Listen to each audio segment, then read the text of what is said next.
Stream for Humanity vient de finir, mais il y a un truc dont on n'a pas parlé. Le design.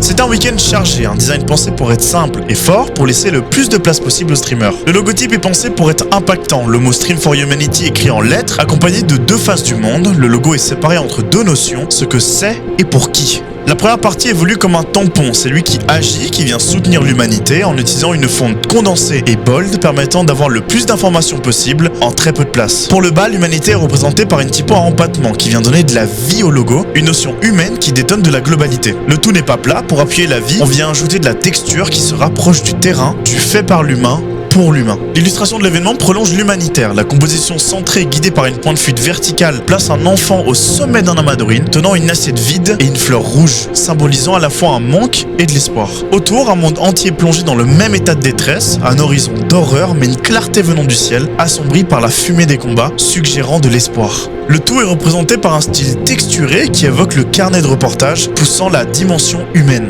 Les overlays utilisent uniquement la typographie et l'iconographie de l'événement, une direction différente d'autres événements caritatifs, la volonté étant d'appuyer la gravité des faits et d'éviter toute pollution visuelle. Une identité aussi portée sur le merch, un maillot avec un blason sombre orné de laurier et une colombe en plein élan, traduisant la solidarité et la paix. C'est un branding qui se veut le moins envahissant possible, pour laisser toute la place à un message et à l'humain. Pour plus d'actualité design, follow.